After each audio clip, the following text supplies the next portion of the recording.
அஸ்ஸலாமு அலைக்கும் வரஹ்மத்துல்லாஹி வபரகாத்துஹு. அல்லாஹின் நல்லடியார்களே, கண்ணியத்திற்குரிய சகோதர சகோதரிகளே, நம்முடைய தூய்மையான இஸ்லாம் சேனலுக்கு உங்களை நான் அன்போடு வரவேற்கிறேன். இன்றைய அவசரமான இந்த உலகத்தில், அவசரமான இந்த காலகட்டத்தில் நாம் ரொம்ப என்ன பண்ணுறோம்னு சொன்னால், லேசான முறையில் மற்றவங்கள வார்த்தைகளால் காயப்படுத்திடுறோம். ஆனால் ஒரு முஸ்லீமை ஏசுறது பற்றி, அவரோட சண்டையிடுறது பற்றி இஸ்லாம் என்னென்ன சொல்லுது தெரியுமா? வாங்க சஹீஹ் புகாரி 48வது ஹதீஸில் இருக்கக்கூடிய விஷயத்தை நாம் தெரிந்து கொள்ளலாம்.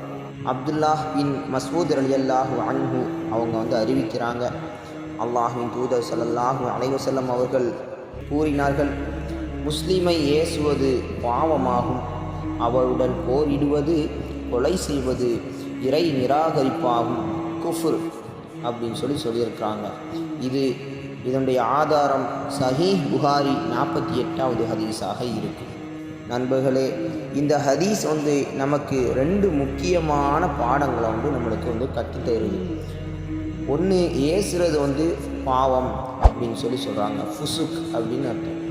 ஒரு முஸ்லீமை தரக்குறைவாக பேசுகிறதோ திட்டுறதோ அல்லாஹ்வின் கட்டளையை மீறக்கூடிய ஃபாசிக் அப்படின்னு சொல்லக்கூடிய பாவ செயலுக்கு நம்மளை இட்டு செல்லக்கூடியதாக இருக்குது. இரண்டாவது இருக்குதே, போரிடுவது குஃப்ர் அப்படின்னு சொல்லப்பட்டிருக்கு.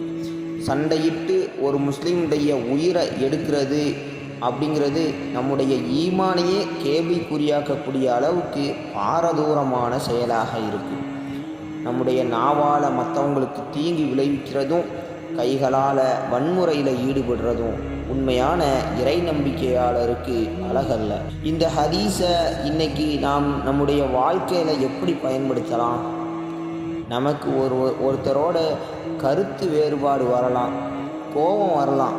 ஆனால் அந்த சூழ்நிலையிலையும் நம்முடைய நாவை கட்டுப்படுத்துறது தான் உண்மையான வெற்றியாக இருக்குது. ஞாபகத்தில் வச்சுக்கோங்க, நாம் பேசக்கூடிய ஒவ்வொரு வார்த்தைக்கும் மறுமை நாளில் கணக்கு உண்டு.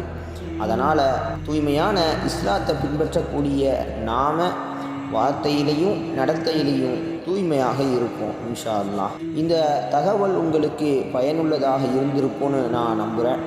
இது மாதிரியான ஆதாரபூர்வமான ஹதீஸ்களை தெரிந்து கொள்வதற்கு தொடர்ந்து நம்முடைய தூய்மையான இஸ்லாம் சேனலை சப்ஸ்கிரைப் செய்து வச்சுக்கோங்க. இந்த வீடியோவை உங்கள் நண்பர்களுக்கும் பகிர்ந்து நன்மையை பெற்றுக்கோங்க. அடுத்த வீடியோவில் சந்திப்போம் இன்ஷா அல்லாஹ். அஸ்ஸலாமு அலைக்கும் வரஹ்மத்துல்லாஹி வபரகாத்துஹு.